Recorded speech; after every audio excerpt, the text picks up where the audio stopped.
नमस्कार दोस्तों, मैं Dharmendra Verma online study with DK में आपका बहुत बहुत स्वागत करता हूं। आज है 19 जनवरी और सीटेट का फर्स्ट शिफ्ट का पेपर हो चुका है। आज हमारे पास बहुत सारे प्रश्न मौजूद है, उसके उत्तर भी हम आपको बताएंगे। टोटल 150 प्रश्न समझिए, इस प्रकार से प्रश्न रखे गए हैं, इस प्रकार से बच्चों के द्वारा बताए गए हैं। तो आज हम आपको पर्यावरण, बाल विकास, गणित, हिंदी, संस्कृत के टोटल 48 प्रश्न बताएंगे, जिसमें जो प्रश्न आपके द्वारा पूरा पूरा बताया गया है उसके उत्तर भी हम आपको बताएंगे। साथ में टॉपिक भी बताएंगे कि किस प्रकार के टॉपिक आज पूछे गए हैं। पीडीएफ प्राप्त करने के लिए आप हमारे apps online study with DK को डाउनलोड कर सकते हैं, रेटिंग दे सकते हैं। वहां पर ये फ्री में आपको उपलब्ध हो जाएगी, जाकर डाउनलोड कर लीजिएगा। साथ में शाम तक यदि आप इंतजार करते हैं तो टेलीग्राम पर भी ये पीडीएफ आपको उपलब्ध हो जाएगी। साथ में एक नंबर आपको दिख रहे होंगे 9340089205, इसको सेव कर लीजिएगा। जैसे कि आज बच्चों के द्वारा प्रश्न बताए गए हैं, टॉपिक बताए गए हैं, वैसे आप भी यहाँ पर प्रश्न और टॉपिक बता सकते हैं। ये व्हाट्सअप नंबर है, सेव कर लीजिएगा। या फिर आप डाउनलोड करते हैं, उसमें कोई प्रॉब्लम आती है तो भी आप इस नंबर पर संपर्क कर सकते हैं, व्हाट्सअप कर सकते हैं।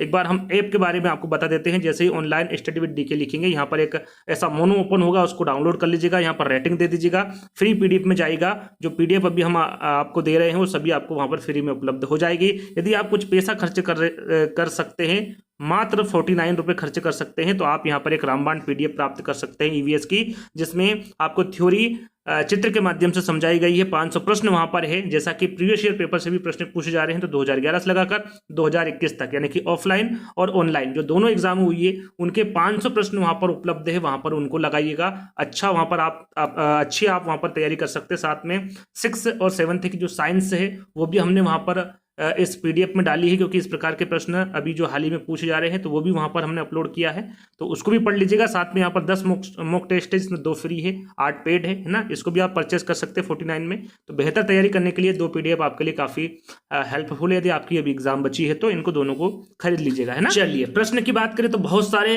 प्रश्न आज बताए हैं बच्चों के द्वारा, तो उन प्रश्नों के उत्तर हम आपको बताएंगे। देखिए, वाहिदा प्रिज्म के बारे में प्रश्न पूछा गया था कि ईवीएस कक्षा 4 में भारतीय नौसेना में रक्षा अधिकारी वाहिदा प्रिज्म किस राज्य से संबंधित है। यहाँ पर राज्य पूछा गया था वाहिदा प्रिज्म के, तो ये किस राज्य से संबंधित है, तो जम्मू कश्मीर से संबंधित है। इनके बारे में थोड़ी सी जानकारी मैंने आपके लिए रखी है। भारतीय नौसेना में रक्षा अधिकारी थी, यानी कि ये नौसेना में सर्जन थी, है ना। कहाँ की थी ये, रहने वाली जम्मू कश्मीर की थी। इनके जन्म की हम बात करें तो याद रखिएगा, खान थी ये, वाहिदा प्रिज्म खान, है ना। इनका जन्म कब हुआ था, 10 सितंबर 1972 को हुआ था, और एक भारतीय नौसेना सर्जन थी, है ना। और 2006 में सशस्त्र बल मेडिकल कॉलेज पुणे में वार्षिक परेड की कमांड संभालने वाली ये पहली महिला थी। याद रखिएगा, पहली महिला के बारे में पूछे तो वो भी वाहिदा प्रिज्म थी, है ना। वाहिदा थंदा मंडी नामक एक छोटे से गांव में ताल्लुक रखती है। यह जम्मू कश्मीर के राजौरी जिले में पड़ता है। कहां पर पड़ता है ये, राजौरी जिले में पड़ता है, जो कि जम्मू कश्मीर में स्थित है। और इन्हें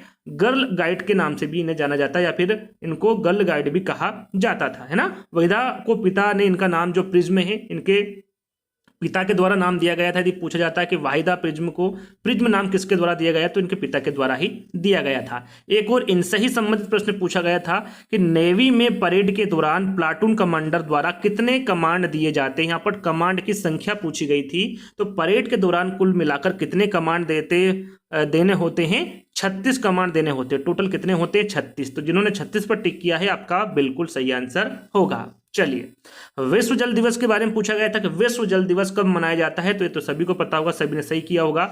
22 मार्च को मनाया जाता है। क्यों मनाया जाता है, इसका उद्देश्य क्या है, ये भी यहाँ पर लिखा हुआ है। विश्व के सभी देशों में स्वच्छ एवं सुरक्षित जल की उपलब्धता सुनिश्चित करवाना है, साथ ही जल संरक्षण के महत्व पर भी ध्यान केंद्रित करना है, ये इसका उद्देश्य होता है। और ये हर साल विश्व जल दिवस 22 मार्च को मनाया जाता है। एक पेट्रोलियम से संबंधित प्रश्न पूछा गया था कि कहां पर पेट्रोलियम की मात्रा ज्यादा होती है और पानी कम होता है। विकल्प में अबू धाबी था, देश नहीं पूछा था, है ना। अबू धाबी विकल्प में था, तो अबू धाबी आपका बिल्कुल सही आंसर होगा। अबू धाबी जो है वो, वहां पर पेट्रोलियम की मात्रा जो है वो ज्यादा होती है और पानी कम होता है, तो अबू धाबी आपका राइट आंसर होगा, है ना। वर्षा को मापने के लिए जो यंत्र है उसके बारे में पूछा गया था कि वर्षा को मापने के लिए किस यंत्र का उपयोग होता है, तो वो रेन गांग यंत्र है, इसका उपयोग होता है वर्षा को मापने के लिए। आज के पेपर में ये प्रश्न पूछा गया। चलिए, अगला प्रश्न प्रश्न पूछा गया था कटीली झाड़ियों की छतों के साथ मिट्टी के घरों के बारे में पूछा गया था। जो मोटी दीवारें होती मिट्टी की उसके बारे में पूछा गया था। सभी को पता है कि कटीली झाड़ियों की छतों के साथ साथ जो मिट्टी के घर बनाए जाते हैं वो कहाँ पर बनाए जाते हैं, राजस्थान में बनाए जाते हैं। इसके बारे में हर शिफ्ट में जहाँ पर भी घरों से संबंधित प्रश्न आए हैं वहाँ पर सारी जानकारी मैं आपको दे चुका हूँ। यदि अभी तक आपने वो वीडियो नहीं देखे हैं तो जो भी हमने एनालिसिस अभी दिए हैं उनको देख लीजिएगा, सारी जानकारी आपको प्राप्त हो जाएगी। तो ऐसे घर कहाँ पर पाए जाते हैं, मिट्टी के घर राजस्थान में, क्योंकि यहाँ पर वर्षा बहुत कम होती है, इस वजह से यहाँ पर मिट्टी के घर बनाए जाते हैं। चलिए, भारत में उष्णकटिबंधीय वर्षा वन के बारे में पूछा गया था कि किस राज्य में पाया जाता है। यहाँ पर राज्य पूछा गया था, तो राज्य आपका क्या होगा, असम होगा, है ना। वहां पर मध्य प्रदेश, राजस्थान, असम और एक और विकल्प था, उसके बारे में मुझे जानकारी नहीं है।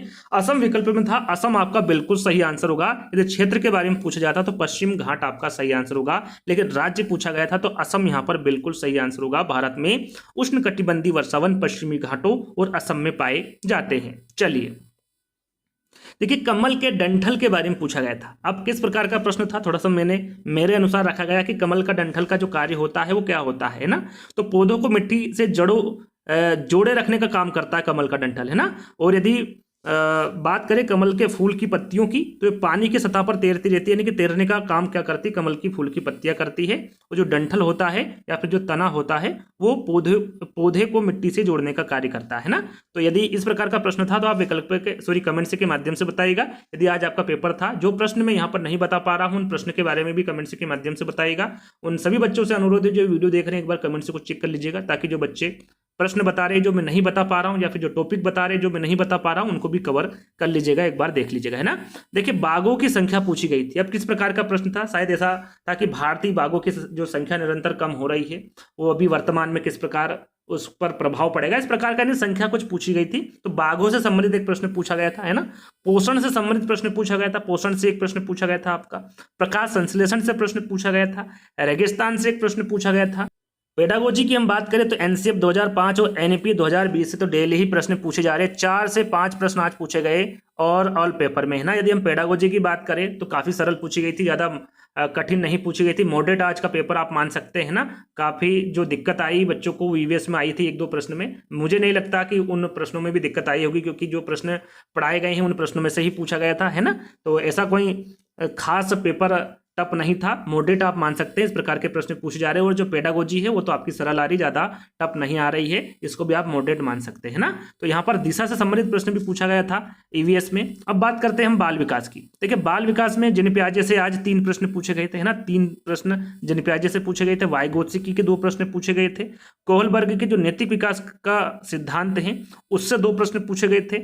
एनसीएफ एनईपी 2020 से यहाँ पर देखिए कह सकते हैं कि 4 से 5 प्रश्न, है ना। 4 से 5 प्रश्न पूरे पेपर में पूछे गए थे, है ना, एनसीएफ 2005 से। तो यहाँ पर बाल विकास में भी पूछा गया था और एनईपी 2020 से भी आज प्रश्न पूछा गया था, है ना, जैसे कि डेली पूछे जा रहे हैं। कथन और कारण से भी 3 प्रश्न पूछे गए थे आज, तो कथन और कारण को भी अच्छे से कवर कर लीजिएगा। जेंडर से डेली प्रश्न पूछे जा रहे हैं। प्रोग्रेसिव एजुकेशन से आज एक प्रश्न पूछा गया था।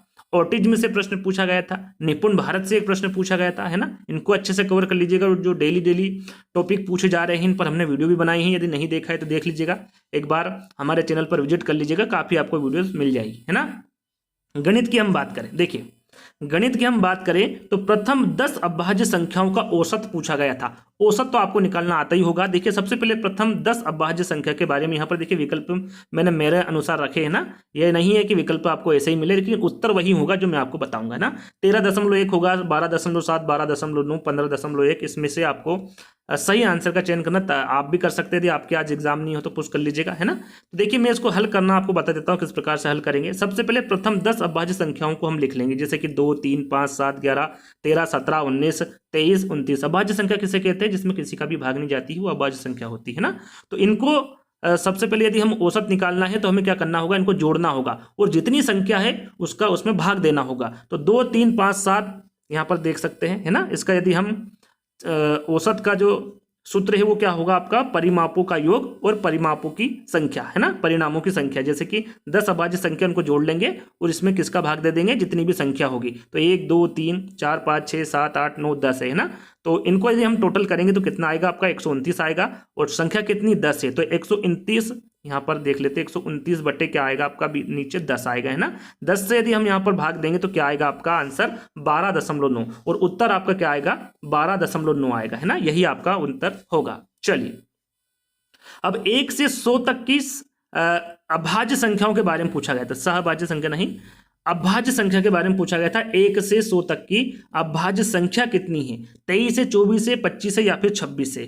तो इसको कैसे हल करेंगे, यहाँ पर देखिए 1 से 100 तक जो अभाज्य संख्या है वो कौन कौन सी, 2, 3, 5, 7, 11, 13, 17, 19, 23, 29, 31, 33, 41, 43, 47, 53, 59, 61, 67, 71, 73, 69, 79, 83, 89 और 97। क्या है, सभी की सभी अभाज्य संख्या है। इसका टोटल आप करेंगे तो कितना होगा 24, है ना। टोटल 24 अभाज्य संख्या है 1 से 100 तक के बीच में। चलिए एक और प्रश्न पूछा गया था आपका मैथ्स में कि जो 5-5 के सिक्के हैं उनके कितने सिक्के हैं, 10 सिक्के, 5-5 रुपए के, सॉरी 5-5 रुपए के कितने सिक्के हैं, 10 सिक्के हैं। उनको एक दूसरे के ऊपर यदि ऊपर नीचे आप रखते हैं, है ना, जमाते हैं, तो उसमें कौन सी आकृति बनेगी। यहाँ पर आकृति पूछी गई थी और वो आकृति कौन सी बनेगी, बेलन आकृति, है ना, बेलानुमा आकृति बनेगी। तो बेलानुमा आकृति यदि विकल्प में होगा तो आपका बिल्कुल सही आंसर होगा। अब बात करते हैं टॉपिक की कि कौन से टॉपिक मैथ्स में पूछे गए हैं। तो टाइम से संबंधित प्रश्न पूछा गया था, ट्रेन से एक प्रश्न पूछा गया था, एलसीएम एचसीएफ से डेली प्रश्न पूछा जा रहा है, सॉरी कौन से संबंधित प्रश्न पूछा जा रहा है। मैथ्स में वैन हिले तो डट लीजिए, रोज ही पूछा जा रहा है वैन हिले से संबंधित प्रश्न, है ना। पैटर्न पर आधारित प्रश्न पूछा गया था आपसे। बात करें हिंदी की तो हिंदी में जो गद्यांश पूछा गया था वो मानव जीवन पर संतोष का महत्व, यह गद्यांश पूछा गया था।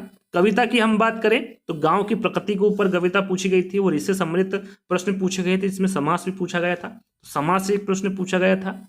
पेडागोजी की हम बात करें, हिंदी पेडागोजी में एनईपी 2020 से पूछा गया था, एनसीएफ 2005 से, एनईपी 2020 और एनसीएफ 2005 सभी विषय में पूछा जा रहा है, तो इसको अच्छे से कवर कर लीजिएगा। भाषा और विचार, अर्जन और अधिगम, इससे भी आज हिंदी पेडागोजी में प्रश्न देखने को मिले, कल भी शायद पूछा गया था, है ना। संस्कृत की हम बात करें तो संस्कृत में जो गद्यांश था वो व्याघ्र यानी कंगन पर एक गद्यांश था, उसी से संबंधित प्रश्न पूछे गए थे। पद्यांश की हम बात करें तो एक राजा से संबंधित प्रश्न, सॉरी पद्यांश पूछा गया था और उसी से संबंधित काफी प्रश्न पूछे गए थे, जिसमें प्रत्यय भी पूछा गया था, विभक्ति भी पूछी गई थी और समास भी पूछा गया था, है ना। ये तीनों गद्यांश और पद्यांश में से पूछे गए प्रश्न हैं।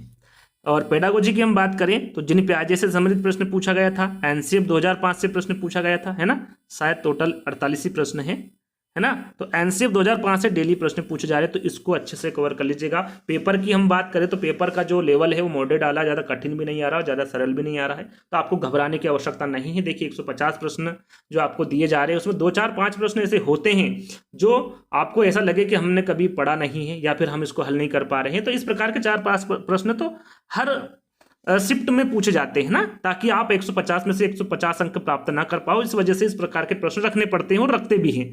तो ये सोचकर आप चिंतित मत होइए कि पेपर बहुत कठिन आ रहा, बहुत सरल आ रहा है, आप आसानी से पास हो जाएंगे, अच्छे अंक से पास हो जाएंगे।